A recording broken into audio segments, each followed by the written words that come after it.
on their laurel, Honorable Speaker. They are busy trying to look at bigger towns, putting in cabros and other things that can give them political mileage, but again, not really having long-term effect on their counties, Honorable Speaker. And therefore, it's a high time also that we increase the level of understanding from our communities so that they can know exactly what is expected of county governments, Honorable Speaker.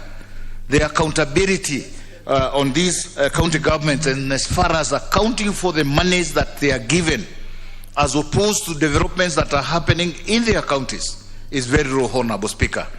Developments that we see are either coming from the national government or they are coming from donors, and these are the projects that our governors are riding on instead of having their own.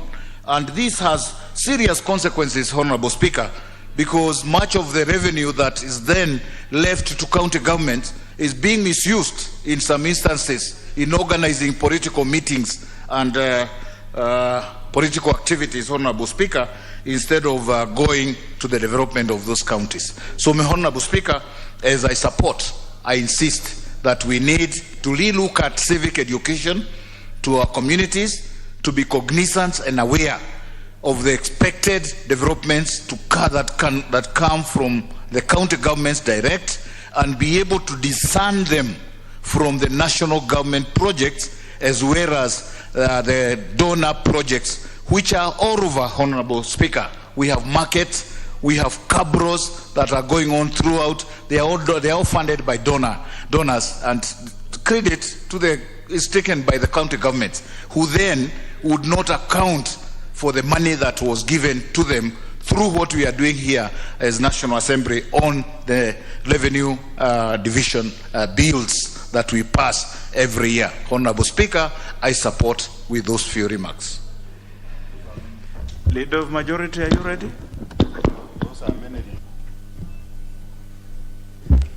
Thank you, Honorable Speaker. Honorable Speaker, I rise to support this division of revenue bill, and to really thank the committee on budget, because it's been processed rather fast, and on the understanding that members had internally solved these issues during the BPS.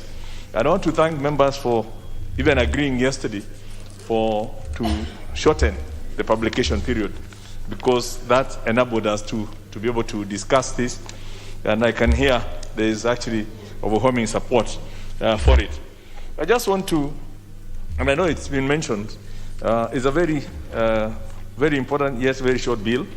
The important thing is that of the total revenue being allocated to the counties, we're basically talking of 26% vis-a-vis the constitutional requirement of 15%.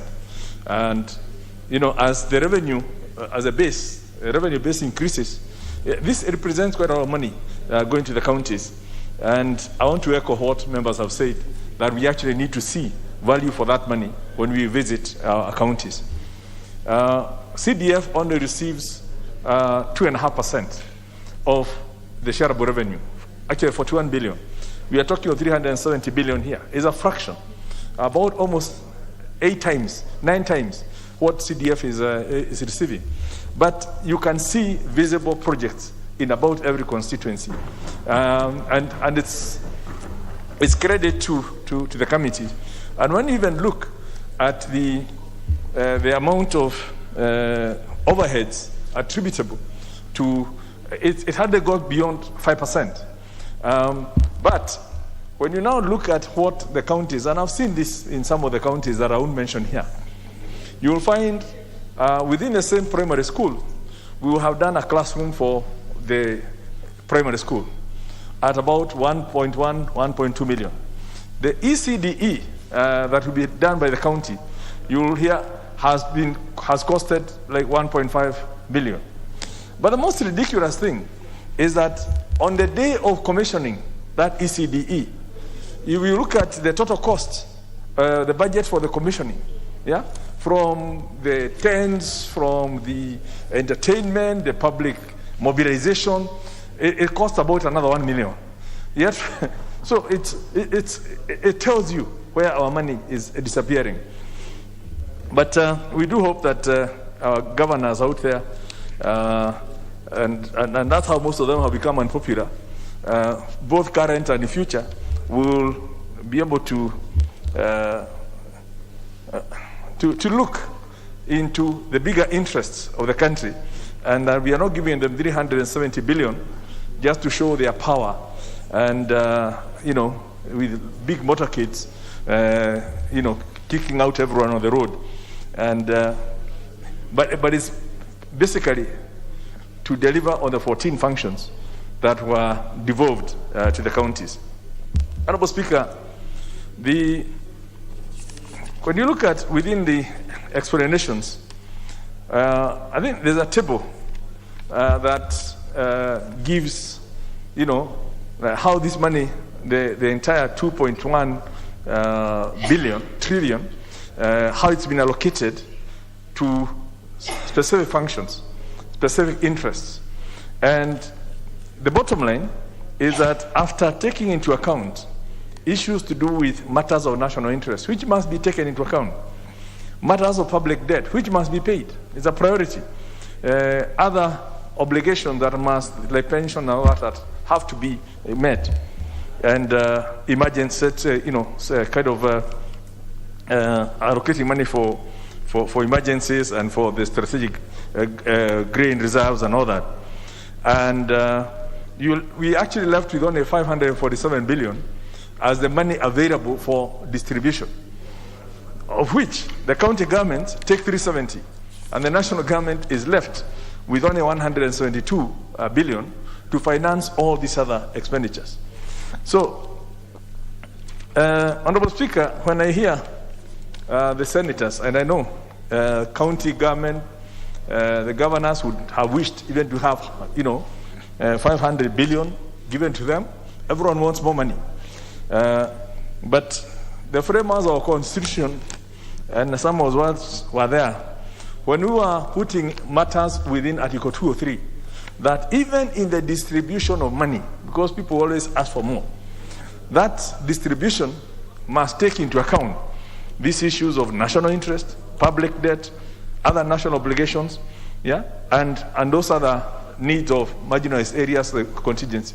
Because in that push and pull, and we saw that in 1 or 2 years, I think 3 years back, when the Senate had even refused to do the DRB, to approve the DRB on their understanding that they wanted more money. If we are to just think of the counties and give all the money to the counties and sacrifice the national interest, then we will not be doing justice to the greater public interest. And hence, I would like to urge our senators that even as they look at this bill, to also look at how this money has been distributed to the different interest groups, so that they feel we are only committing ourselves to the 370 because it was an undertaking. But at this point, when the economy is not doing as well, we should even have reduced the amount of money going to the counties so that we could address some of the national issues, like the transition to CBC, the competence-based curriculum, which will cost quite a bit of money in terms of the infrastructure needs, and it's a national thing. It cannot be devolved. We just passed here the National Health Insurance Fund, which requires further investments in terms of taking care of the indigents and all those groups that cannot pay for their health cover. And that money is a national government function. But yet health is actually devolved. So we will be helping county governments in terms of some of achieving their health needs, but with national government interventions in terms of paying for those who can't pay for themselves. So hence, I'm aware that we can't reverse. If it was in my days, I would well have provided for less. Not because I don't like county governments, but because I'm also aware that Kenyans are also getting over concerned about having to finance most of the national government from borrowing. And talking of borrowing, Honorable Speaker, because I tend to hear lots of people talking about that debt is bad, that we have overborrowed. First of all, as a country, we are within the safe zones. If you look at it from a global perspective, our total debt to GDP ratio is under 70%. Countries like Japan, we are talking of 261% of the GDP. Now, if you compare our national debt with the corporate world, IMF last week had a blog in one of the updates, and they actually indicate that the total corporate debt the total debt owed by companies on a global basis represents 98% of the global GDP. So even at the corporate world, because they know you don't need to use your money if you can borrow somebody else's at a lower rate than your rate of return, and you make profits. So you don't commit your own money, you borrow somebody's money, and so long as the rate of interest that you are paying is less than the return you are getting, you actually advise to borrow. And hence, at 98% of the global GDP, it just tells you we are still far off, even comparing ourselves with the global. I could give you more statistics of other countries, but we don't need to do that now. But I hear this statistic being peddled here, that every person in Kenya owes, even a child being born into Kenya, will find a debt of 250,000 shillings. I think that's the figure being said. But nobody is telling us that the same child being born in Kenya will find tarmac roads, will find hospitals, will be born safely in a hospital, not in the bush, will find a primary school, will find a safe country because of the investments that have taken place. His Excellency the President did mention the other day that when he took over an economy of 5 trillion. By the time he leaves, he'll be leaving an economy of 13 trillion. It's grown by 8 trillion. But it's not just grown from the taxes being levied. It includes the debt that we incurred. Every member of parliament here has taken a mortgage when we came to buy a house. So if your family keeps telling you that you're going to leave us a debt, but they forget that you used that debt to buy that house, right? Which is what, unfortunately, we hear, including by people who are hired in government, who don't seem to remember. They'll be very happy to say, we have built this road, we have built so many technical institutions, we have powered so many electrical connections. But on the other hand, they then say, we are overburdened by debt. Yet, Kenya Power, we know all those installations is debt from World Bank. We know all the roads that we've been doing is debt from the Chinese or from African Development Bank. So I want to encourage members that even as we look at the issue of debt, let us also look at the other side, which is where is the asset that has been financed by that debt. And our worry should only be if we find we have debt, but we have no asset to show for it. But on the other hand, we also have to remember that we are not just talking of the tangible assets. We can see the roads and the hospitals and buildings. There is an investment in human beings. Because one of the things that happened with our 2010 constitution, it made it mandatory to offer some certain human rights. The right to education, free and compulsory. The right to water, all those things. They had to be financed. Previously, they didn't have to. 27% of our budget is used for education. And if we don't do that, we have failed in our constitutional obligations because it's required of us to actually do it. And if there's no national revenue to cover that, because as you can see, based on the allocation of the money, once you take 1 trillion to pay debts, you're only left with 1 trillion. Then you give 370 to the counties, you are left with 600. By the time you pay the other national obligation of 560, the only available to even pay for the education and medical and security is through debt, right? And that will not necessarily show you a building. So it's something that we need to start thinking of, because we are bashing the government until we all get there at some point. Then you realize that debt is not evil. Yeah? It's so long as you use it for purposes of doing the right things, then we are okay. I think the other issues have been covered. I don't want to repeat. And I just want to ask members that we clear debate on this, hopefully in the next couple of the next few minutes or hours, and certainly today, so that we can at least open the door for Senate to consider it and hopefully bring it back, having agreed with us, and open the door for the estimates to be printed and for the county governments to start for CARA, for the county allocation of revenue bill to be generated from the Senate based on these figures, so that we can at least open up the avenue for the counties to start preparing their budget for next year. With those remarks, I beg to support. Well spoken, the Honorable Kimunya, Leader of Majority.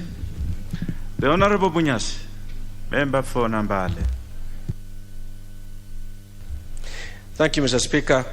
I stand to support the Division of Revenue bill. It is an important process of what we need, and but within that broad envelope of supporting the Division of Revenue bill, let me comment a little bit on what I see as a very paternalistic approach to this whole thing. That's not what was intended in the Constitution.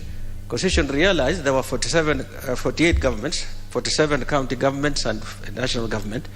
They are all part of what constitutes the Republic, and they are all part of those institutions that have a role to play to endear growth, to bring about growth in this country. There are many things that are not efficiently done at the national level, following the principle of subsidiarity, and therefore it was useful to have county government to carry out some of these functions, not as a favor, but as a strategy, both of getting development in this country and holding this country together. I hear about success in roads, and as an economist, I find that to be a very attractive aggregate concept. But its distribution leaves a lot to be desired. There are kids who will be born today. They will see 10 kilometers of tarmac in their constituencies. They can't divide them among the newborn ones. The distribution questions are very important, and they are not happening well with the national resources. For example, the expenditure in health, if you look at it, its physical distribution is highly concentrated in a ring around part of this country. There are many areas that are still struggling with that. Of course, the management of health services have been criticized in county government, but anybody who is fair will recall not long ago that when the Transition Authority was working out this, the coefficients they used on the devolution of health services wasn't the same coefficient that was being used at the national level. So you develop the function, you do not develop the funds that go with it at the rate that should go with it. Not even counting the fact there's going to be waste and so on. Under the question of waste, which comes out a lot each time that we talk about allocations to counties, we talk as if corruption in this country is only at the counties, and that's very sad indeed. The kind of things we know and we hear, for which there has been evidence also produced many times, it's occurring a lot at the national level. In this same house, we have talked about the SGR and the issues that are around it in terms of what it should have cost and what actually it's costing.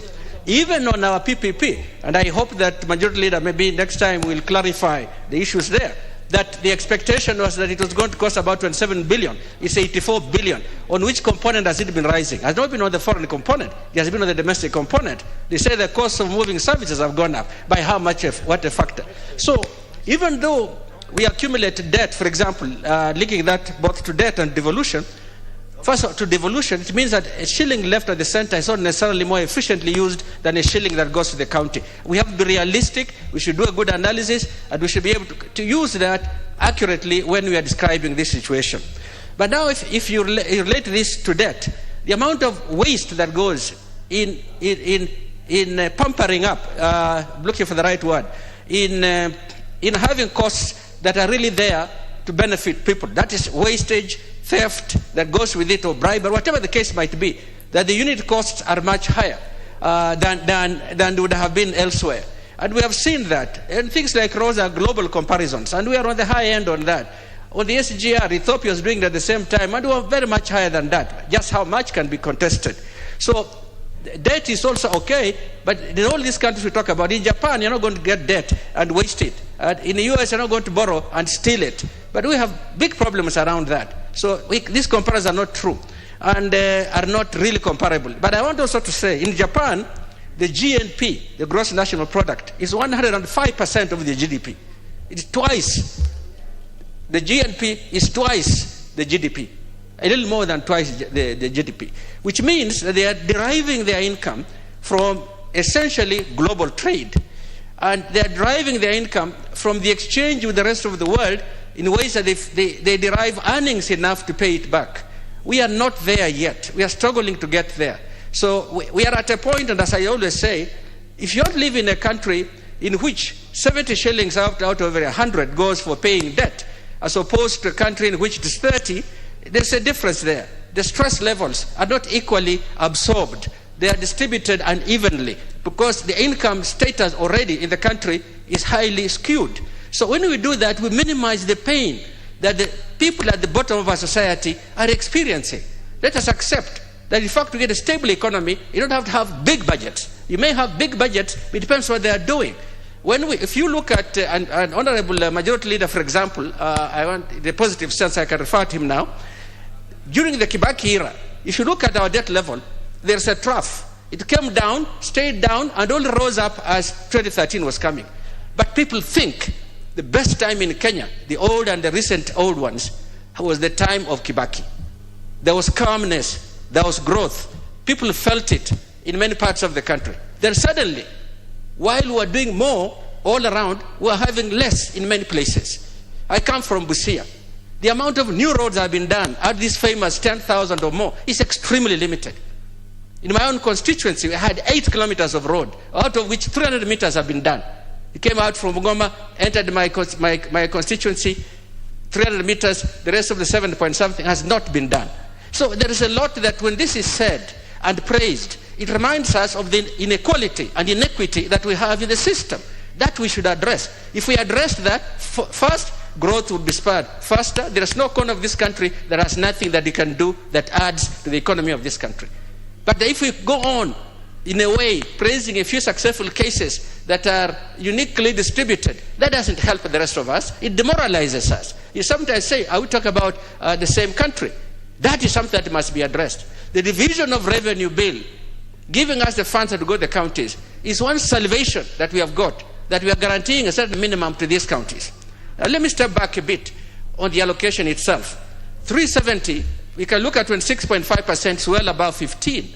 But 3%, 370 billion, a third year in a row, without counting inflation, means not really 370. In actual fact, it's less when you discount that by the amount of inflation.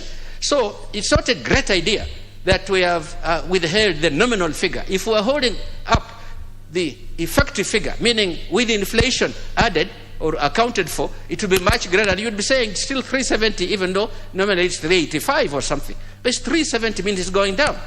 Secondly, counties are also having a double whammy. We have the figure we are using is 2017, 2018. It's 3 years behind. We have 18, 19, 19, 20, 2021. It would have been up to last June.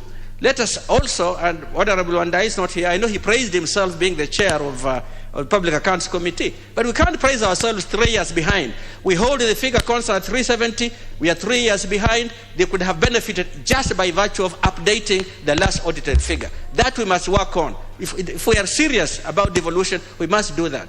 Lastly, figures, we talk as if money is coming in from the national government to the county government. As I said, it's a favor being done to the county government.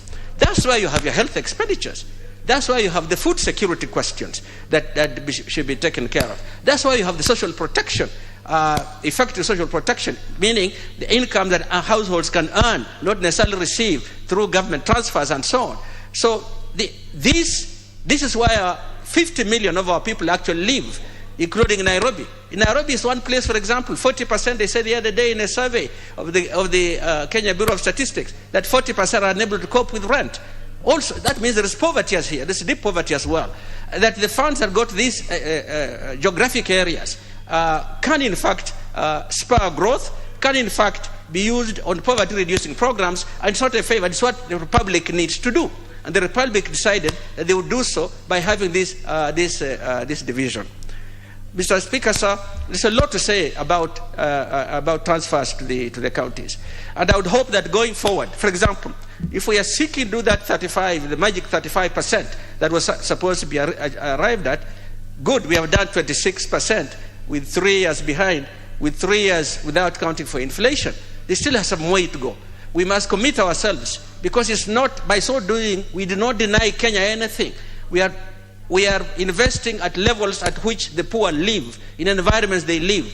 The exchange, the human exchange across the Republic is not that great. Many people are born and they live in areas where they are born. Only a margin of them do transfer. Perhaps 30 or 40% move to urban areas. The rest are there. There are opportunities there for growth. So if we are trying to grow this economy, we should use these devolved funds in a way that does not imply that we are doing anybody a favor. That is our growth strategy. If Kibaki succeeded to do this prior to this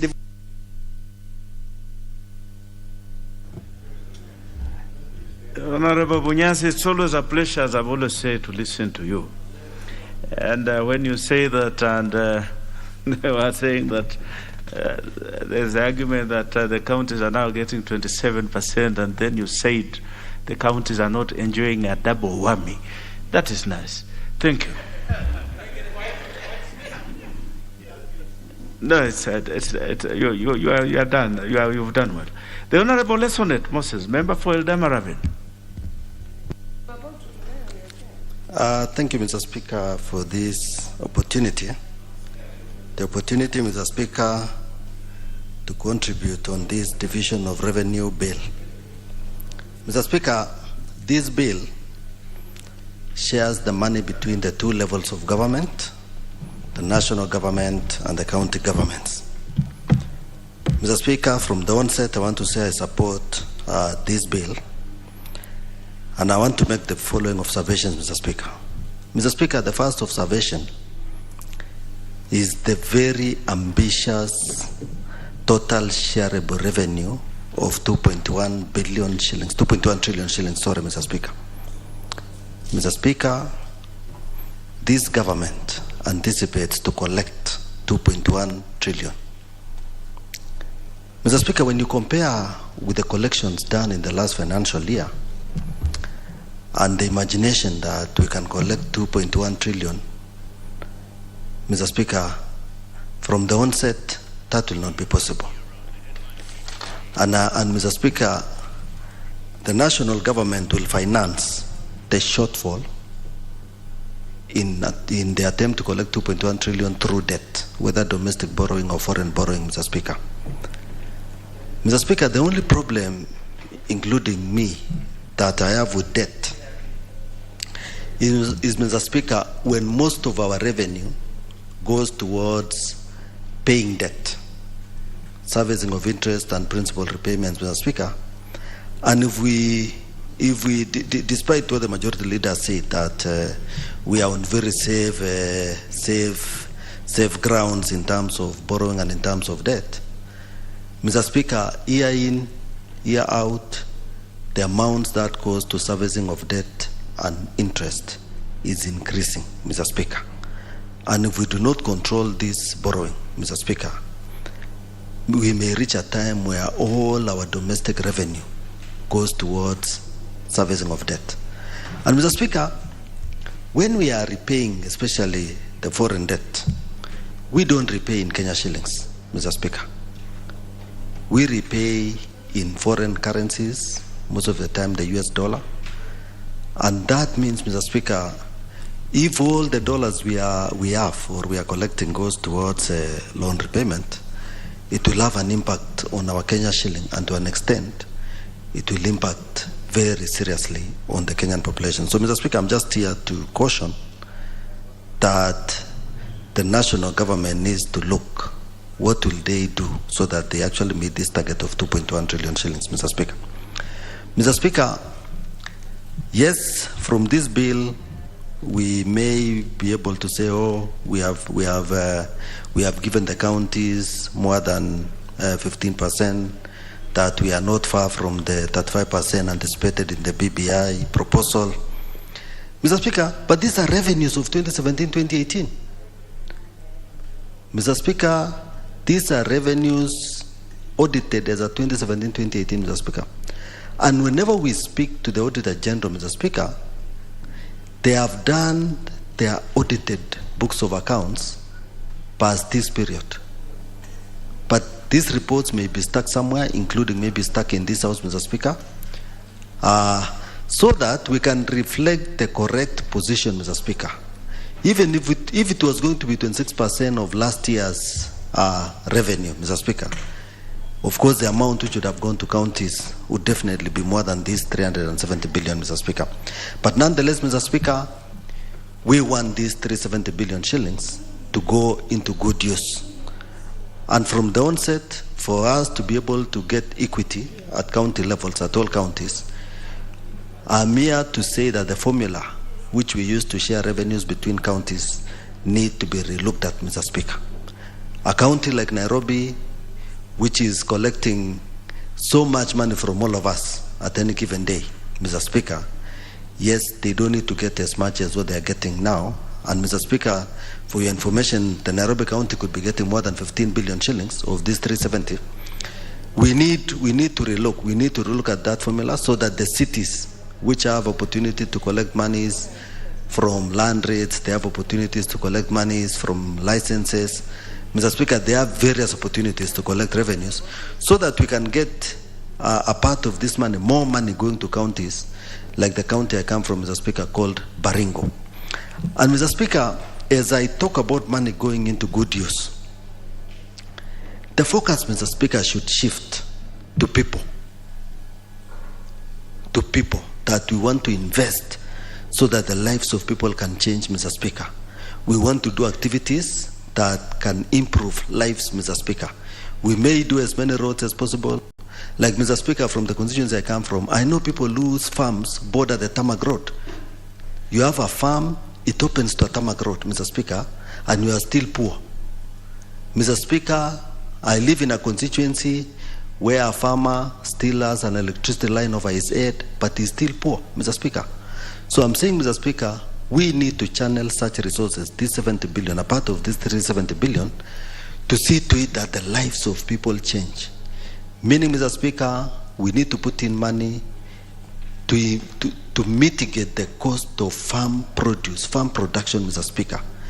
We need to focus on what can we plant in those farms, Mr. Speaker, which can change the life of that farmer. We need to seriously support agriculture, Mr. Speaker. Like, Mr. Speaker, if you were to come to Baringo, we need to support the capacity of farmers to produce more honey. We need, Mr. Speaker, through such allocation, to distribute more beehives, Mr. Speaker. And Mr. Speaker, when I talk about beehives, you know, if we were to distribute about 20,000 beehives in Baringo per year, that will definitely change lives, Mr. Speaker. And we need to make use of part of this 370 billion in such activities. Mr. Speaker, in Baringo, where water is a problem, we need to think around this, that what do we need to do for that person in Baringo to have water in his home and therefore to have a better life. And I'm here, Mr. Speaker, to say that if we were to do, for example, in Baringo, 4,000 water pans per year, Mr. Speaker, that will not be too much to demand. That 200 million shillings can do 4,000 water pans. The lives of that person, the life of that farmer, that resident of that very, very dry part of Baringo will definitely change, Mr. Speaker. Mr. Speaker, yes, through this money, again, if we were to invest in the permanent crops, if we were to invest on avocado, Mr. Speaker, if we were to invest, Mr. Speaker, on macadamia farming, if we were to distribute mango seedlings, Mr. Speaker, in that dry part of Baringo, I want to tell you from the third year of such a person, his life will definitely change. And when I talk about, Mr. Speaker, focusing on people, I am not lost to the fact that in this country, whenever we do exams, the KCP exams, Mr. Speaker, out of 700,000 candidates that sit for KCP in Kenya, Mr. Speaker, are all 431,000 get D+ and below. Mr. Speaker, nobody talks about such people. We need to focus on them. That is a serious number, Mr. Speaker, 431,000, 450,000 per year, D+ and below. We need to make them productive. We need to make them have some skill, Mr. Speaker, and we can only do that through application of these resources that goes to the counties. And as I say so, Mr. Speaker, this would also improve the bottom line of the national government in terms of revenue collection, because that Kenyan, whenever resources, whenever money comes the way of that farmer, Mr. Speaker, that boy you got D+ and below, Mr. Speaker, yes, they will spend that money. You sell your honey, you will spend. You sell your avocado, macadamia, mangoes, you will spend. Mr. Speaker, that youth, that D+ and below gets the relevant skill, they will spend. And it is only at that time, Mr. Speaker, that this country, through such expenditure by the residents of this wonderful country, Kenya, that we can actually surpass this target of 2.1 trillion shillings, Mr. Speaker. And Mr. Speaker, I'm sure if you have been listening to me, that is all about the bottom up. That is the bottom up, Mr. Speaker. And we are saying we want to focus on people. We want the livelihoods of Kenyans. We want to transform lives in this country, and we shall achieve that through investing such revenues which we collect on the people. I thank you, Mr. Speaker, for this opportunity. The Honorable Gishimo Githinji, member for Gishugu.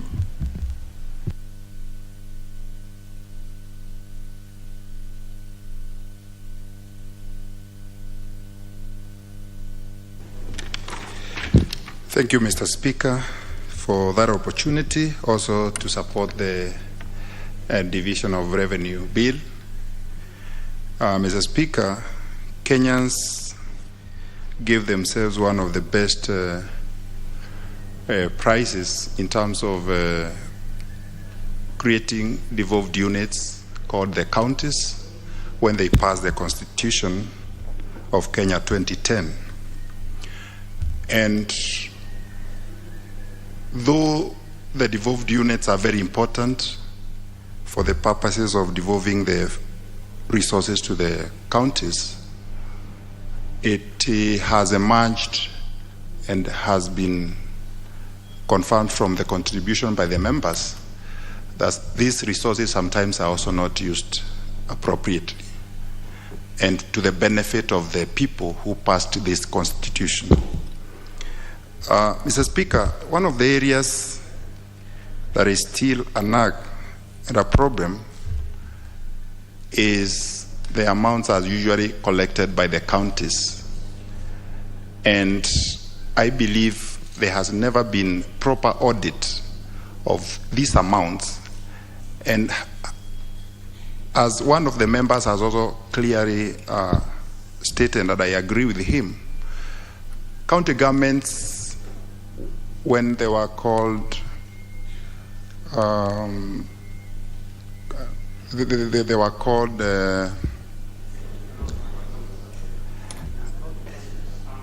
county councils, yes. County councils and municipal councils, sorry. Local authorities. Local authorities. Thank you, Mr. Speaker, for that. And they used to meet the expenses, all the amount that is usually they used to pay their workers, and right now the amount that is usually allocated from the national government, we are told a substantial amount of it also goes for recurrent expenditure. This is very worrying, and we would have expected that the amount that they used to collect at that time should have grown by now. Another area that is of great concern is how the amounts are usually allocated to projects. there has never been equitable, at least in my county, let me talk of where I come from, equitable allocation of resources even at the constituency levels. Because we would expect, once this money hits the accounts of the counties, they would probably look at the projects that are or ought to be done at the various constituencies and allocate these resources equitably so that each and every constituency would have a feel of the resources, as we normally do with CDF. The NGCDF board would probably not approve projects that are usually concentrated in a certain ward if they are not equitably distributed. So that is an area that the county governments also need to look at. Mr. Speaker, there has been a tendency by the county governments to over-concentrate resources in what I would call fixed or infrastructural development, and neglected the economic developments. People have not been properly empowered in most of the counties at the local level. And one of the areas that is very, very important in my county is agriculture. We would have expected agriculture is devolved, water is devolved, health is also devolved, and you would see very little attention given to the farmers in terms of promoting them. There are no extension services that used to be given by the national government when agriculture was not devolved. There are no incentives to support farmers in terms of giving them inputs or even subsidizing. Those are some of the things that the county governments are still looking at the national government to attend to, whereas these are functions that have already been devolved and they fall within their mandate. It's also a pity to find that in some counties, some places we have no water. I give an example of Kirinyaga County. We neighbor the mountain, and to date, there are some places, some wards, we still have people suffering that they don't even have drinking water, leave alone irrigation water, which would also have been very, very important. So this over-concentration of resources on infrastructural developments like roads, like hospitals, like, okay, I'm not saying they are not important, but the county governments ought to balance at least half of the amount to go to the economic development of the people down there. And that is why the people are not feeling, they are not feeling the money that is going to the counties, because we are fixing everything. Actually, someone was saying it's like putting it into cement, and nothing is coming from the person. Actually, economic development would have been better if given more attention, because it will still bring money that can also do the infrastructural development. But the infrastructural development on its own will not bring money to the pockets of the people. And that is what is required. And I believe if the counties can take that, and I hope they normally reason when we are debating in this parliament, because we normally say all these things so that at least they can also hear us. We also come from the counties, though we are not leaders in the counties, we are at the national level. And one of the areas that also requires a lot of attention is the ECDs.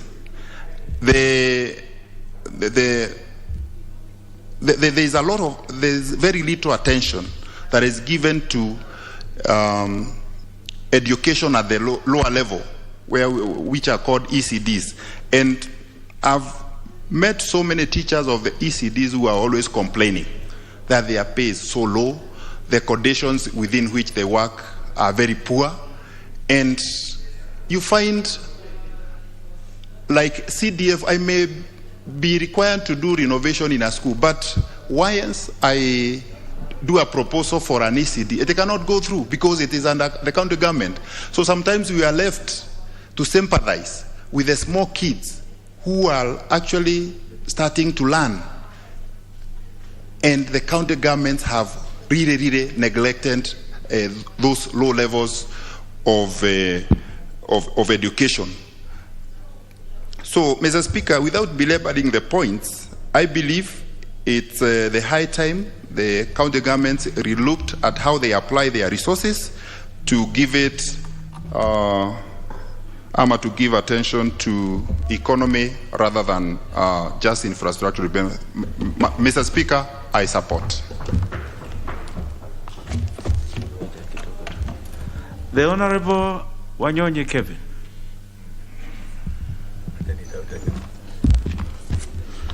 Thank you so much, Mr. Speaker, for the opportunity. I think on the onset, we have to relook at the current situation. We are so embarrassed at Kenyans, Mr. Speaker, that the county government today are not doing what expected them to do. Take, for example, as most members have referred to the days of the Honorable Mwai Kibaki and even Mzee Moi, the county government were very initiative in some of the projects. Mr. Speaker, there's a problem, there's a disconnect, and there's lack of commitment on the part of the county government.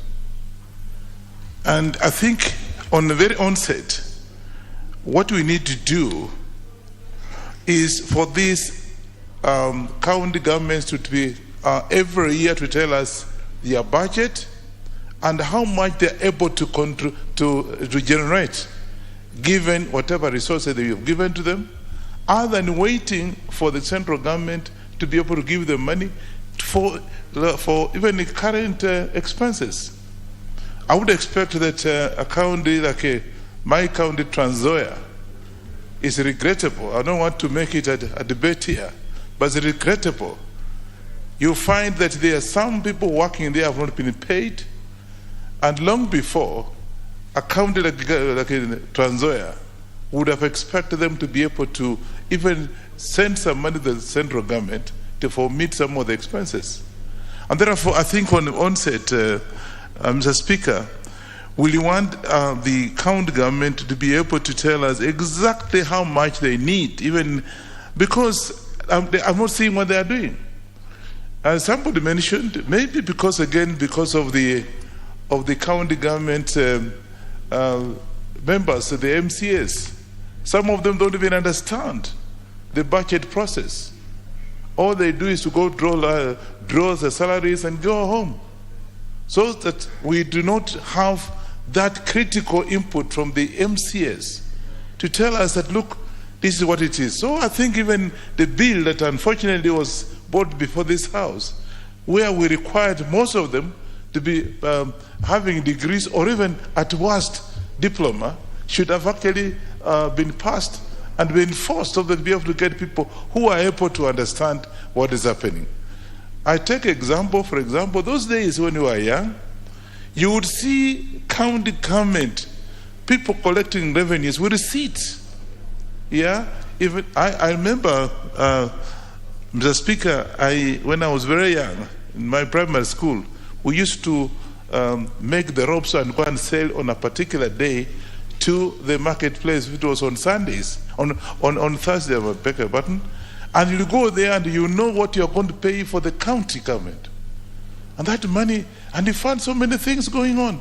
Today, I'm afraid they don't even have anything to be proud of.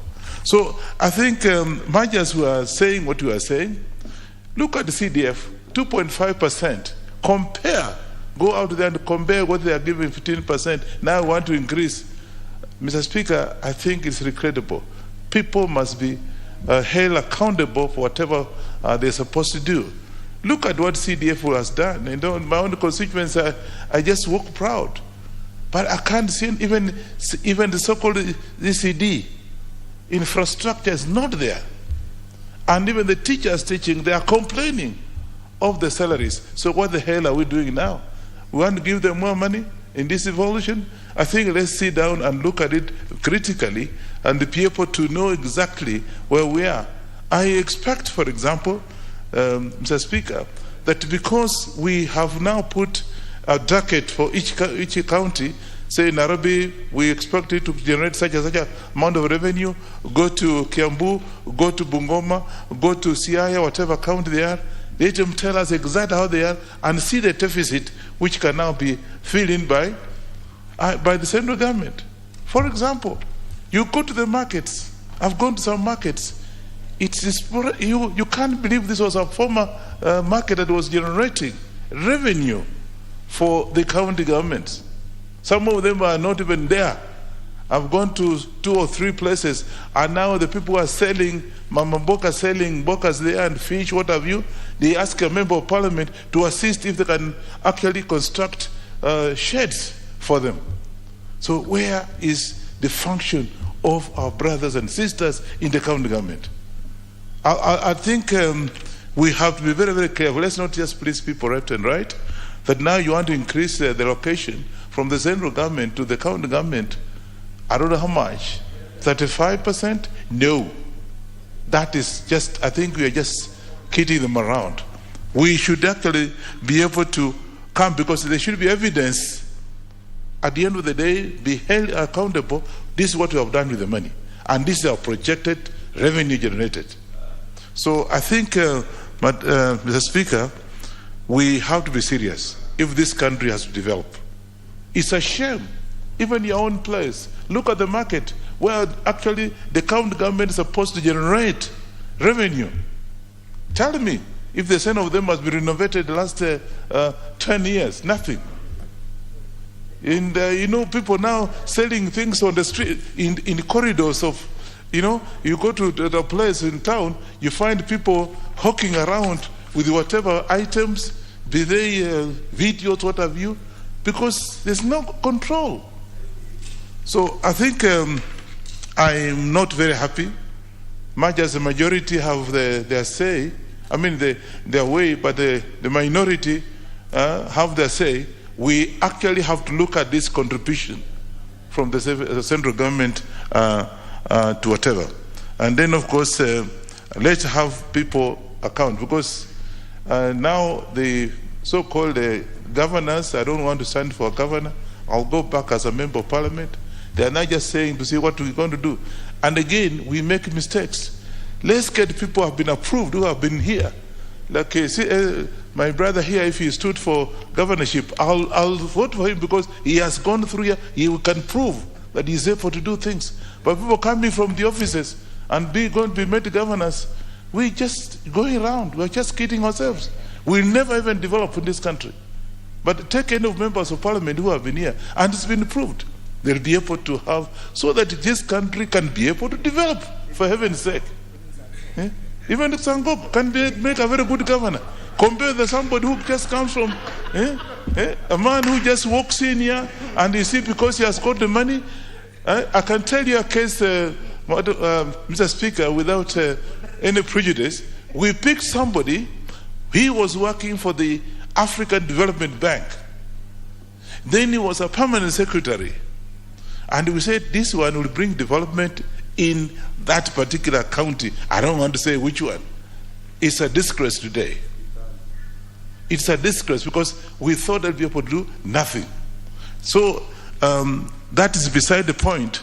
All we are saying is that this contribution from the county government must be monitored, and we must give targets so that it can be able to know and monitor exactly for the development of this country. This is our country. So I have my reservation about the increment of the shareable revenue. I think if we give from 15 to 35, no. Let it be what it is. Let people prove what they're supposed to do, as far as I'm concerned. With those few remarks, I want to oppose the increment of shareable revenue to the county government. The Honorable Anyonyi, you will of course note, as a matter of record, that some of those governors who have been impeached have been members of this august house, have served here. So it is quite debatable whether this house is the keyword for leadership and aspirations to higher office. But that said, I get extremely embarrassed every time I see these governors with their good titles, His Excellency so and so, in their behemoths, streaming around the villages and raising dust in those big cars. And the Mamambogas are there. And I don't know whether they are happy with that. I get worried. I get totally embarrassed. It should not be that way. The Honorable Sankoko, yes, you're on top of my list. Thank you very much, Honorable Speaker. And I almost thought you were watering down. The praises have been piled on me by Honorable Wanyonyi. So, Honorable Speaker, the Division of Revenue Bill, I do support 100%. And we really need to look into it and probably over-advises to what should be done. Honorable Speaker, and this Division of Revenue Bill is not all about what goes to the county. It also have what goes to the judiciary and also to the Equalization Fund. Honorable Speaker, I've seen 7 billion that is supposed to go to the Equalization Fund. And this Equalization Fund, since inception, we have not really had tangible development that was supposed to be done by it, Honorable Speaker, because this was meant to reverse the session paper number 10 of 1965 that placed a lot of resources on the high potential area, leaving a lot of other areas like the 80% landmass of Kenya under the hands of pastoralists. Because those who crafted this session paper number 10 of 1965, most of the time were farmers and agriculturalists. They thought, because they were raised and brought up in through agriculture, they thought agriculture is high potential, forgetting that our livestock are also high potential. Our wind power in Loyangalani is also high potential. The petroleum and oil that was discovered in Turkana was there even before the start of human beings, but it was considered low potential by the crafters of the session paper number 10 of 1965. Our tourism is also high potential, but was considered low potential by those crafters. Honorable Speaker, this Equalization Fund was supposed to reverse that session paper. But because we are doing mega projects like water pans, using such a resource that was supposed, such a fund that was supposed to reverse a whole session paper number 10 of 1965, instead of probably doing one mega project that will change the fortune of this 80% landmass of Kenya, because it is placing a lot of strain on the remaining 20% that is supposed now to feed the whole of the 100% landmass of Kenya. Honorable Speaker, a case in point, if they decided maybe to do a leather processing industry, Honorable Speaker, in which every year we produce 3 million hides and skin in Kenya, and 90% of it goes to waste, eaten by hyenas, eaten by dogs, because some cows have died because of drought. Yet we import 25 million pairs of shoes into this country, Honorable Speaker. It's a shame. Yet one hide can produce 60 pairs of shoes, translating to 180 million pairs of shoes that we will produce to feed the local market and even export to the rest of Africa and to the rest of the world, changing the fortunes of that area, Honorable Speaker. Honorable Speaker, we have the 26% that goes to the counties, Honorable Speaker. But you have to ask yourself, when it was local authorities, they were paying for their salaries, they had enough for the current budget. But now, they depend on this 26%. Almost 80% of the 26% will go to recurrent budget. So where were they paying salary from? And what happened? What have changed, Honorable Speaker? Is it because we have devolved corruption? It is more stealing now. We have more mouth to feed, Honorable Speaker, in terms of corruption. They should actually try to invent ways of making money and generating money. You can think of a county like Isiolo, which is an arid region, but it is just next to Mount Kilimanjaro.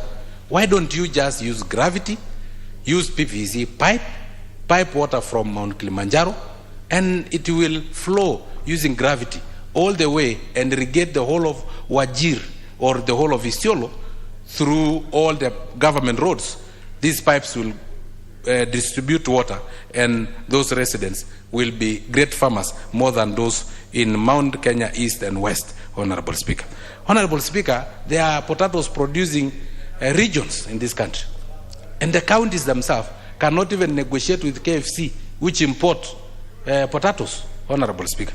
They cannot even have their own crepes producing industries to produce crepes and sell within and even outside this country. How can you imagine, Honorable Speaker, importing potatoes? How can you imagine, Honorable Speaker, importing crepes? You know, these crepes, things that look like chips, Honorable Speaker, is a shame. We even import toothpicks, and there are those counties that are next to Mao Forest, and toothpicks are produced using those forests, Honorable Speaker. Honorable Speaker, you can even imagine that we import toilet papers. You know, it is a shame, Honorable Speaker. I don't know if the country if those countries want to finish us like China, they can place some other chemicals on the toilet papers, and you know what will happen. Honorable Speaker, again, if you look at this budget, the deficit is just too huge. That is a recipe for overborrowing again, Honorable Speaker. And Honorable Speaker, I was listening to Honorable Kimunya, and I thought he did accounting or something like that, but I'm worried that he may not understand what he was saying. Because he compared Kenya with Japan. What does Japan produce and what does Kenya produce? Every car in front of you, every car behind you is a Toyota from Japan.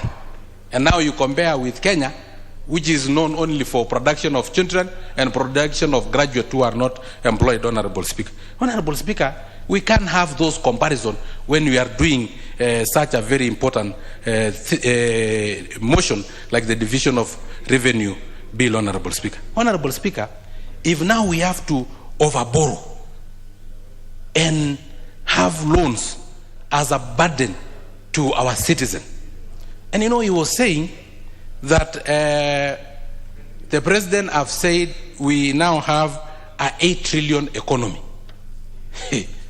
I've done some little of mathematics. 8 trillion economy with 9 trillion loan. So what is the balance? What is the deficit? So we are in negative, Honorable Speaker. Honorable Speaker, or unless they are referring to also the 5 trillion that was slashed on offshore accounts and the Pandora Papers, that it is also part of the 8 trillion. Honorable Speaker, it will even be worse because it will be negative 6, Honorable Speaker. Honorable Speaker, I think this comparison we should not be doing. Let us just do our own research using our own citizens. How are they, Honorable Speaker? Currently, there is an outcry of hashtag lower food prices.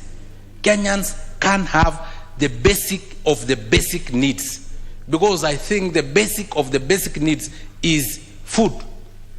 If they cannot eat, if they cannot put food on their table, and we are saying we have expressway, we have 10,000 kilometers of road, we have standard gauge railway, people are sleeping angry simply because those in power are dynasties whom, when you tell them that I have slept hungry, they'll call a doctor thinking that you'll have lack of appetite due to malaria or typhoid. Honorable Speaker, there are people who sleep angry because they have tried all what they can and they cannot find something to eat and to get food. Honorable Speaker, yesterday was the saddest day in this house. I had an adjournment motion in line with article our standing order 33.1, so that we can lower food prices. Since we are in the budget making process, we can easily set aside some funds to cushion poor Kenyans so that they can at least feed. We have also the finance bill and the finance committee led by Gladys Wanga, we can plead with them so that we can waive taxes on food so that Kenyans can feed, Honorable Speaker. But that adjournment motion, I heard from my own ears, Honorable Kimunya, the leader of majority, saying hii ni ya kuchapa serikali, as if in Kipipiri, is it Kipipiri, the residents buy food at lower prices, Honorable Speaker. As if Kipipiri, the voters are very rich and they can afford the food that Kenyans are crying that lower food prices, Honorable Speaker. I was very ashamed, Honorable Speaker. So, Honorable Speaker, with those very many remarks, I support, because it's a process that we have to do as a House. The Honorable Sankok, 10 minutes are done. But this is the country that we have, and we have to deal with the little resources we have.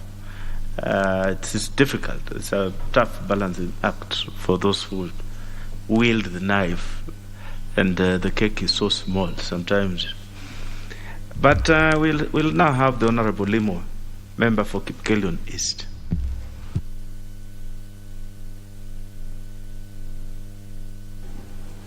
Yes, Mr. Speaker, thank you very much for giving me this opportunity to contribute to this important bill, which is a division of revenue bill which divides the revenues between the two levels of government. Mr. Speaker, from the onset, I want to register that this is a very important bill. However, Mr. Speaker, we must look at the two sides of the coin, because it looks like in this country we concentrate so much in sharing and we forget the backing. Mr. Speaker, it is very sad when we hear people opposing the investment in the bakery. Then, instead of backing for this country, we want to ignore, and then we concentrate on borrowing from the neighbors. What I mean, Mr. Speaker, is that any country which invests in its own people so that they create their own wealth is a rich country now and in future. It will have a sustainable economic growth. Why do I say so, Mr. Speaker? Mr. Speaker, for the last some couple of years now, the government has ignored investing in entrepreneurs, including the farmers and all other business people. The SMEs are 100% down. The farmers are today, I can register that, Mr. Speaker, that they are actually completely hopeless. They don't know what to do. I'm a farmer myself, and I know. Today I was telling one of our colleagues here that example is that if you are spending 25,000 to buy 10 bags of fertilizer, today you will be expected to spend 60,000, which is more than double, which is a very sad story. And remember, agriculture is the mainstay of this country. And if we are not careful and invest in agriculture, then we are going to have a lot of trouble feeding our own people and also stimulating the economic growth, because agriculture is the main source of our raw materials. Mr. Speaker, when you look at this division of revenue bill, whatever remains in the national government, which is around 74%, and whatever goes to the county governments, which is 26%, we are expected to look at the right places to invest in so that we can spur economic growth. For instance, Mr. Speaker, it was very sad that I heard yesterday the Cabinet Secretary for Agriculture saying the earliest the government can reduce the price of fertilizer by injecting some subsidy is August. The main areas which plant which grows maize, which uses fertilizer, the planting season ends in April. So, Mr. Speaker, what are you telling us? You are telling us the government which is currently talking about moving a supplementary budget cannot stand up and invest in farmers by putting in quick subsidy to reduce the price of fertilizer. So when we are talking about this, I want to say we should actually look at injecting whatever has been allocated, both to the national government and the county governments, in saving the farmers, because the farmers are in trouble. Currently, the price of fertilizer is 6,000, up from around 2,000. 3 times the price has gone up. And we are still really praising ourselves that the government has done something. I see a billboard somewhere saying that tuliahidi tumetimiza. So what I can say to the farmers, the government has timized by pushing the price of fertilizer from 2,000 to 6,000. And that is what we are saying we are proud of. I cry because my farmers in Kipkelion East today cannot actually wake up tomorrow and go to the farms and plant unless they plant without fertilizer. Mr. Speaker, this budget will be just a paper if we don't inject in the right places, Mr. Speaker.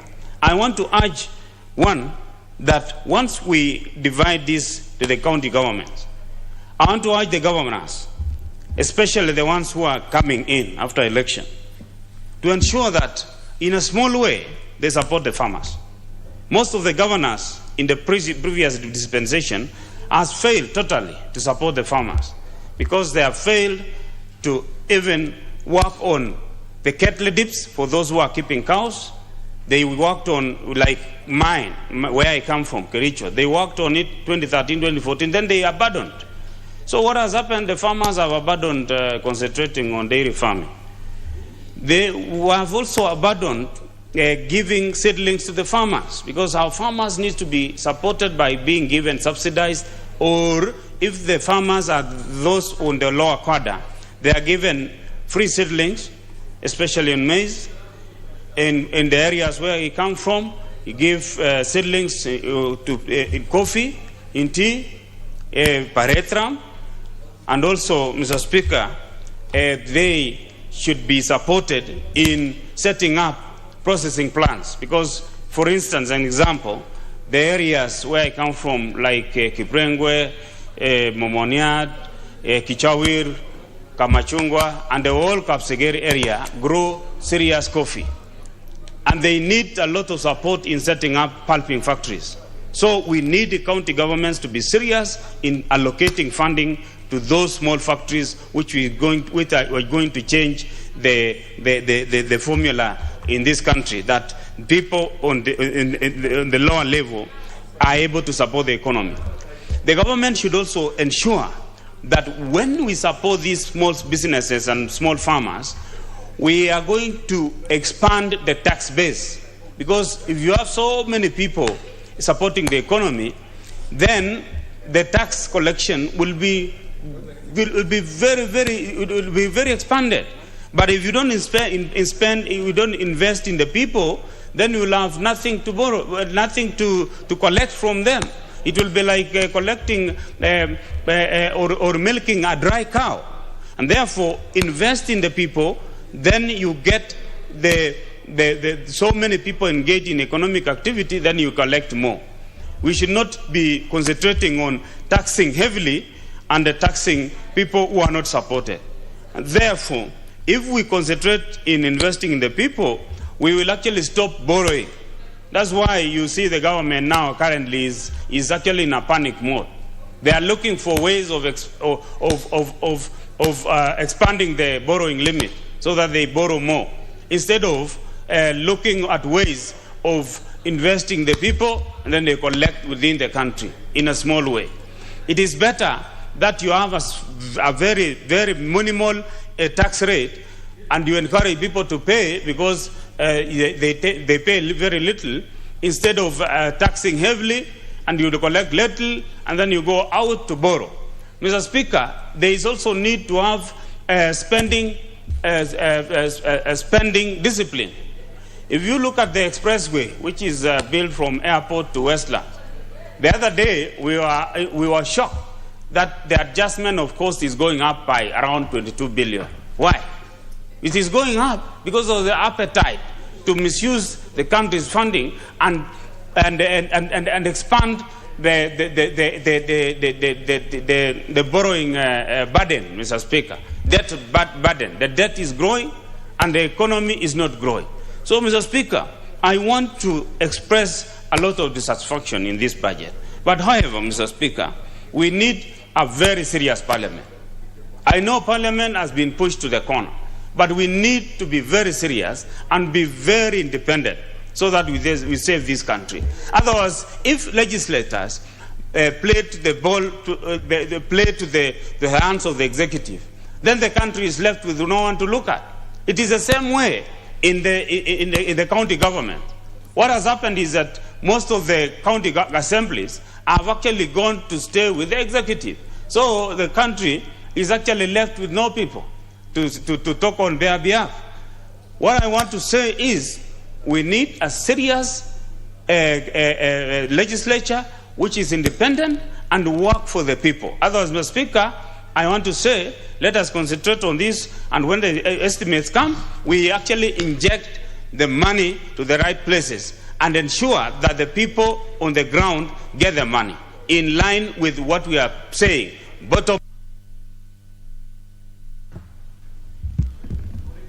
The Honorable Sankok has left. I want to thank him for the kindness that he has showed to the Honorable Millie Odhiambo sitting there.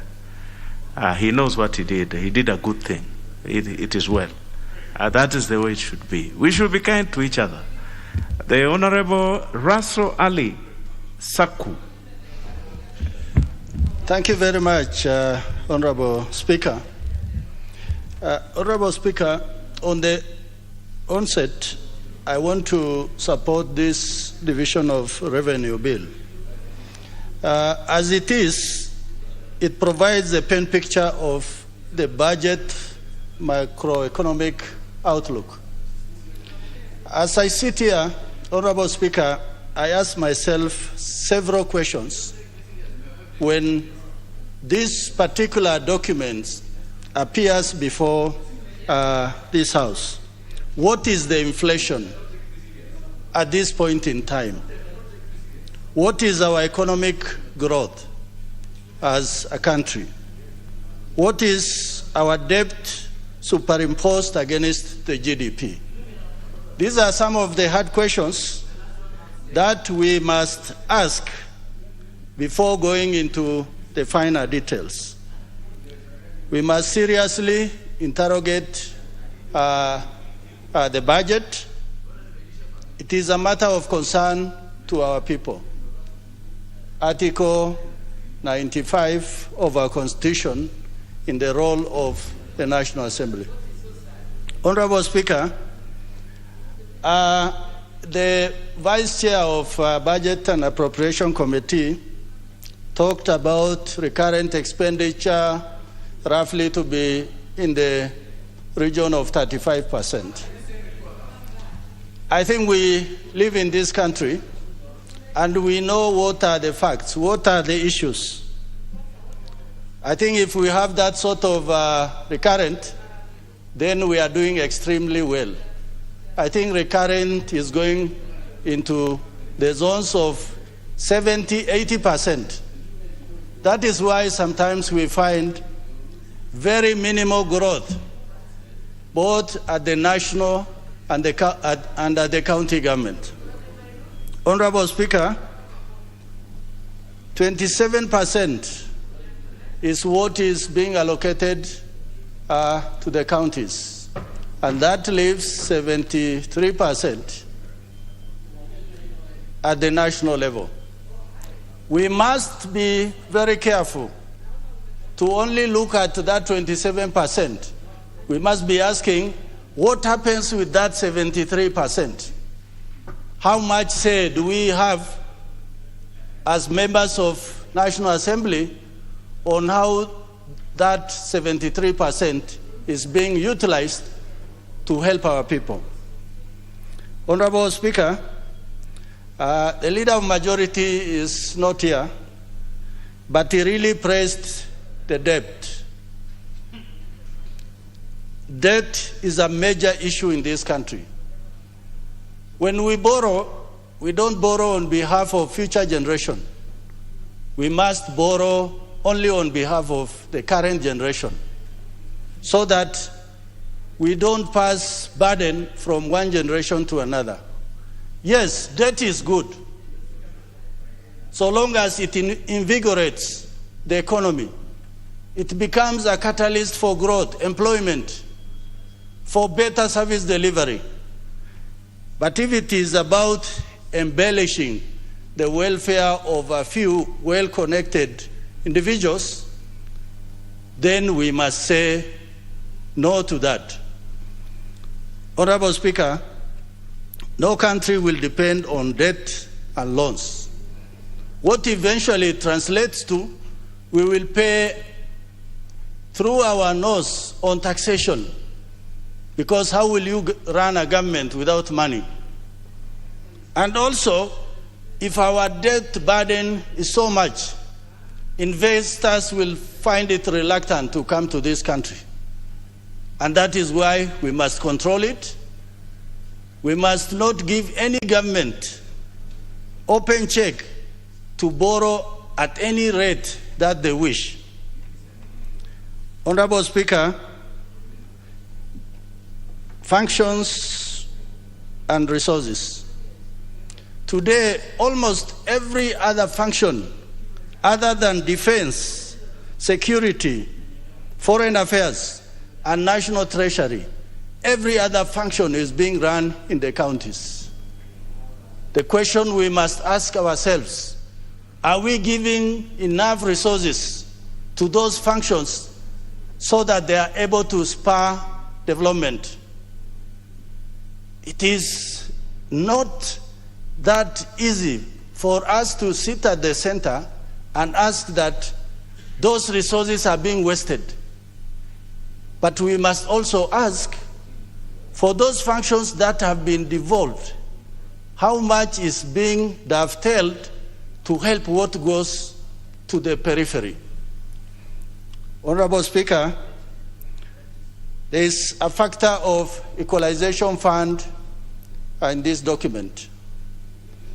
I think I am really surprised why we will always have a line on equalization fund that is given to us under Article 204 of our Constitution, but it can never be actualized because of reluctance of this government, since equalization fund is meant for those who are marginalized, those from arid and semi-arid lands.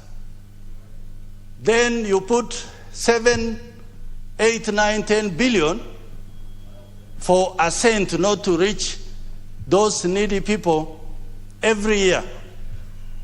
So for that reason, I think what the Budget and Appropriation Committee should really share with us is why this particular factor is necessary. Honorable Speaker, without equalization fund that addresses the issue of water, health, electricity, education, roads, then I think Kenya will remain an equal society and an equal regions, where all regions will not have the same pooling power from the center. Honorable Speaker, on devolution, I think my colleagues who have spoken before me have talked about devolution at length. The misappropriation of funds, a lot of funds that go there. But Honorable Speaker, devolution, we almost call it a second liberation. It is the second independence for many who are the periphery. But devolution must be guarded, not just by throwing a lot of money there, but by ensuring those monies that go to them are properly utilized. What the counties must do, devolution is not about employment only. It is about spurring economic growth. It's about providing better services. It's about equipping. So for that reason, Honorable Speaker, this being an area where we are seeing that health, education, markets, production is the hub where actually around what we see the counties running and raising even the little funds they raise. But we must also see devolution as frontiers for economic growth. And that is why, although we are saying 35% is a lot of money, for me, if resources are appropriately utilized without waste or other things, I think it's important for us to put more money in devolution. Honorable Speaker, I want to talk about health, food security, baking a bigger cake, pending bills. Honorable Speaker, recently I was in my constituency and I passed a few primary schools. One of the reasons why youngsters are not coming or turning up for school is because they don't have food at home and there's no food in the school. For Kenya in the 21st century, I think that is a shame. A country that cannot feed itself, then it cannot be proud in any way. Finally, is the pending bill. It is one thing that is likely to make the local economies to collapse. The Honorable Oyula Mairo, member for Butula.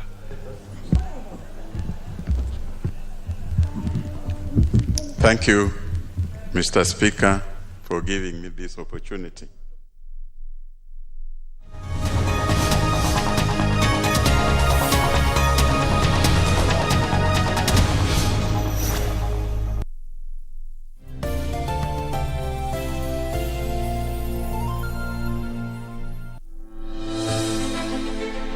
Are you an aspiring candidate in the upcoming general elections? Do you want your agenda and manifesto to reach your voters effectively? At KBC, we have the most comprehensive and credible online platform that has profiles of all prospective candidates. Log on to www.kbc.co.ke/2022 aspirants and let Kenyans know more about you, your past achievements, your manifesto, and your development agenda once you get elected to office.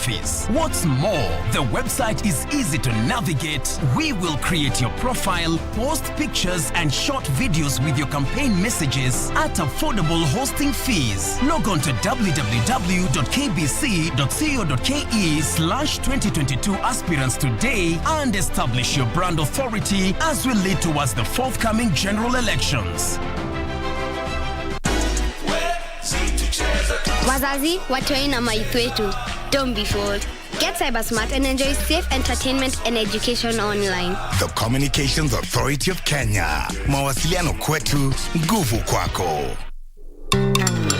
Ngima tega gaska watu tegu. Ngima te yatmugulel dang. Ngima te mangue. Nyange begi putinai. Lale, lale, kimi give again. Lale, Kitwet FM Gigosi. Kitwet FM Gigosi. 98.0 Kitwek FM Gigosin.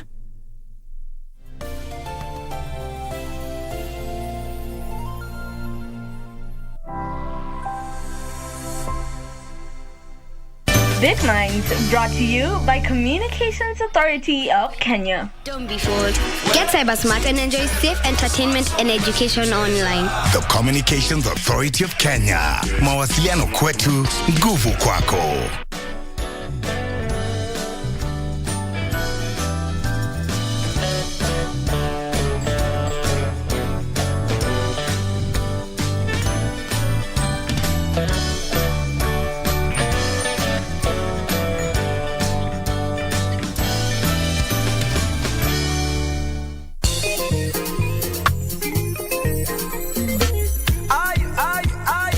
Are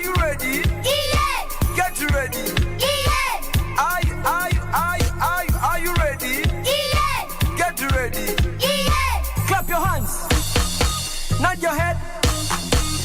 your waist as a side and side.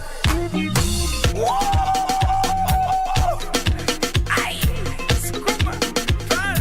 Kasuka, hey, this orders knees and toes, knees and toes, knees and toes. Hey, this orders knees and toes, eyes, ears, nose and mouth. Hey, this orders knees and toes, knees and toes, knees and toes. Hey, this orders knees and toes, eyes, ears, nose and mouth. Are you ready? Yeah. Get ready. Yeah. Are you ready? Yeah. Get ready. Yeah. Clap your hands. Nod your head, shake your waist, as a side and side. Cha cha cha cha cha cha cha what?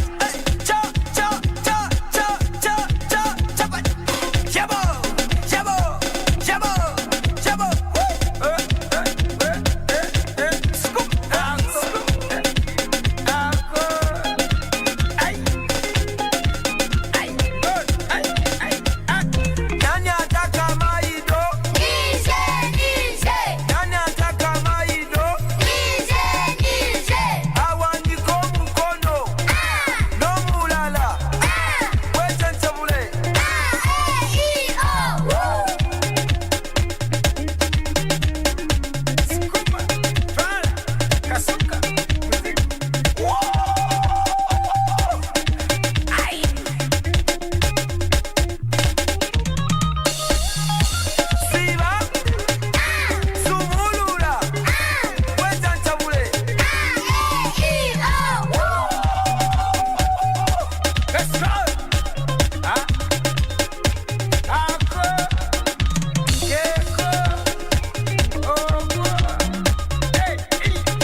My name is Treasure MJ.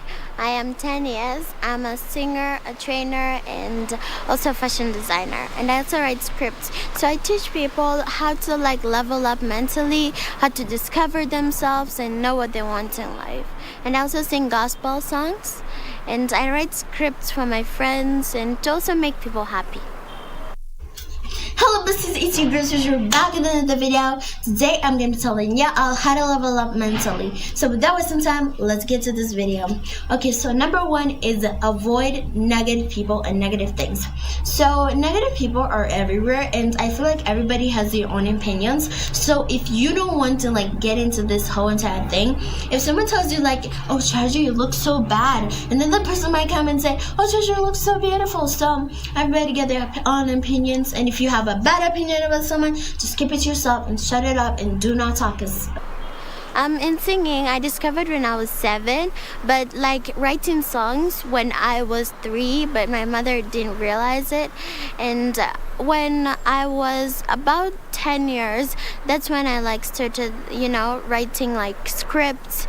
And now when I was 9, I then started just teaching myself and writing just things to help people in life, and that's how I just started.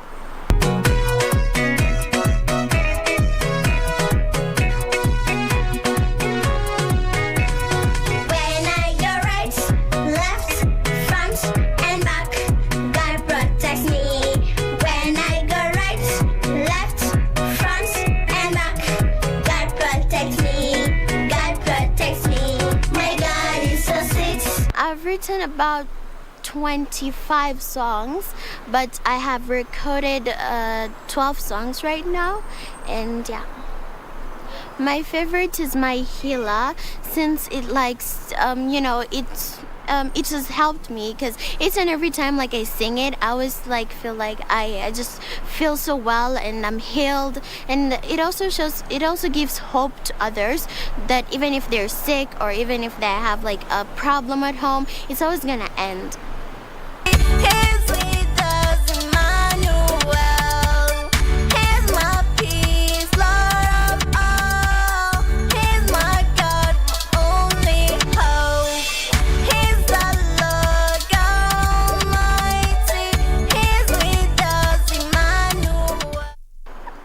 The person who inspires me in singing is Ariana Grande, since she has really nice vocals and she sings very well.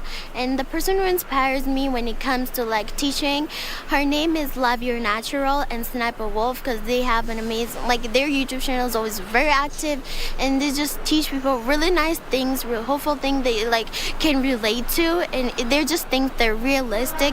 And some people like teach people, yes, but then it's not something realistic and not something you can just look at and say, that's not true. That's what I love about them. That was just true to themselves. And also Danman like really inspires me when it comes to teaching and also script writing. My latest song is called Celebrate Jesus. It's already on YouTube, and it just tells people that they should just celebrate Jesus, because he's always there to like help you. He's always there in the darkest situation. Even if like your parent is not there, Jesus is always going to be there with you. Like you should just celebrate him, because he's always going to be there for you. Whether you're weak, whether you're not strong, he's always just going to be there. Yeah.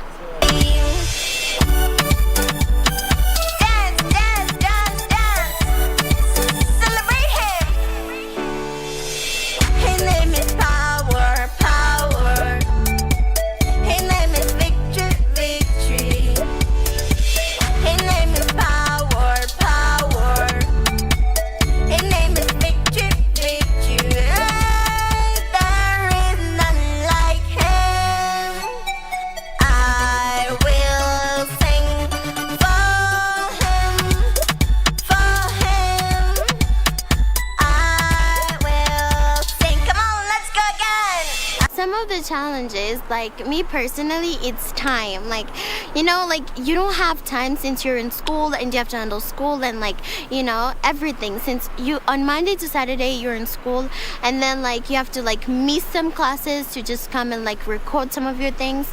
And sometimes when you don't have time for singing, and you don't have time to practice your vocals and practice how to do all these things, because when you're in school, it's kind of a big challenge to get time to do all these things. But I've still to manage.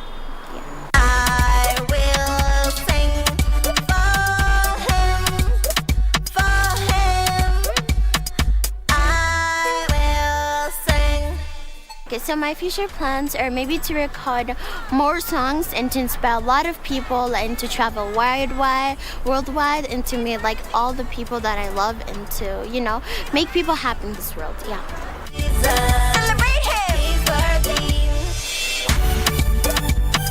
Dance. Last year I got an award an award of Best in English, and I was so happy, and I'm hoping for more achievements. So you can find me on Facebook, Instagram, and on YouTube, and on Likey as Treasure MJ. Now weak, he gave me victory. My God is so sweet. My God is so sweet. To all the children, you should never lose hope, because that's the thing that a lot of children lose. They lose hope and strength to fight all the challenges they get. But there might be mountains to climb in the future, or but just never give up. Celebrate him.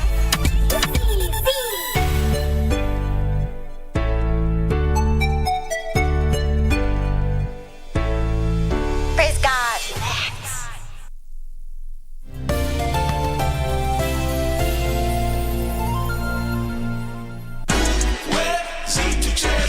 Wazazi, watoi na maithu wetu.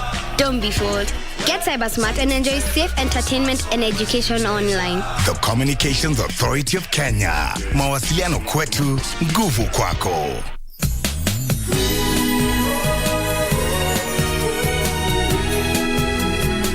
I'm afraid she's not gonna let go that easily. And I fear you'll be seduced by her again. This affair between us is completely done. Do you hear me? You lay one finger on him, I'll kill you. You're on his side? Get out of here! What are you doing here right now? I looked for you everywhere. Are you okay? Is there really somebody waiting for me inside? Or are you making all this up? How is it that you have a son? Say hello to Jack. Hi, Daddy.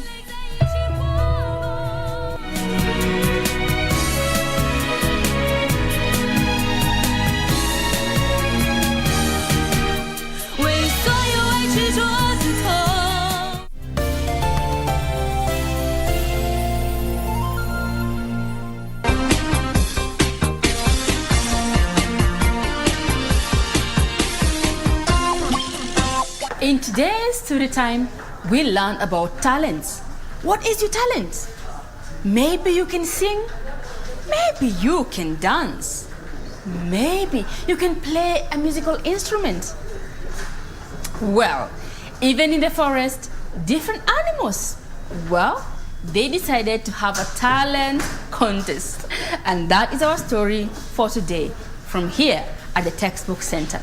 The Talent Contest. One day, the animals in the jungle decided to hold a talent contest. The winner would be the animal whose talent everyone agreed was the most useful. Well, first came the monkey. I can swing by my tail and juggle coconuts at the same time, he said. That's clever, but it does not sound very useful to me, said Zebra. And so, Monkey was out of the competition. I can squirt a jet of water high over the trees, announced the elephant. And to prove it, he did just that. But he soaked everyone in the water. And so, the elephant was disqualified from the contest. I can sing beautifully, squawked Parrot. But he was terribly out of tune and everyone had to cover their ears. Terrible. Tiger was ruled out too. His only talent seemed to be sleeping and hunting the other animals. And the animals all agreed that none of them liked to be hunted. Crocodile was next. I can pretend to be a log floating in the river, he smiled shyly. But nobody was sure that this was very useful. But suddenly, there was a rumble of thunder and rain began to fall in torrents. All the animals ran for shelter and soon the river washed away the bridge. Whatever shall I do? Cried Porcupine. My children are all at school on the other side of the river. I can't get across to bring them back home. All right, Porcupine. You can walk across my back, Crocodile said. Can I come too? Squeaked a little mouse. And soon, half a dozen small creatures had climbed on the crocodile's back, and they all crawled safely to the other side of the river. I think we have found the winner of the contest, said Elephant, and all the other animals agreed. Crocodile certainly had the most useful talent, and he was crowned the winner of the talent contest in the jungle. Well, back to our question. What is your talent? Find out what your talent is and go out there and practice it. And who knows, one day your talent might be very, very important somewhere. Bye. A skunk sat on a stump, a skunk sat on a stump, a skunk sat on a stump. A skunk sat on a stump, a skunk sat on a stump, a skunk sat on a stump. A skunk sat on a stump, a skunk sat on a stump, a skunk sat on a stump. A skunk sat on a stump, a skunk sat on a stump, a skunk sat on a stump.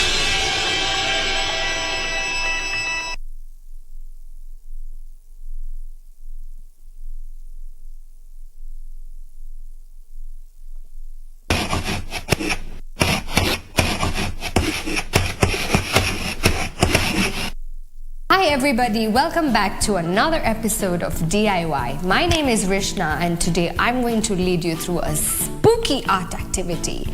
And to do this activity, we need a black sheet of paper, some googly eyes, an apple that is cut into half. Make sure some adult is helping you when you operate a knife, and of course some paint, and I have chosen the color orange.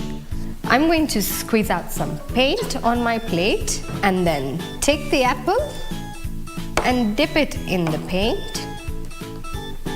Be generous with the paint and make sure it's all covered, and then you're just going to print. See, when you're not generous with the paint, you can't get the best one.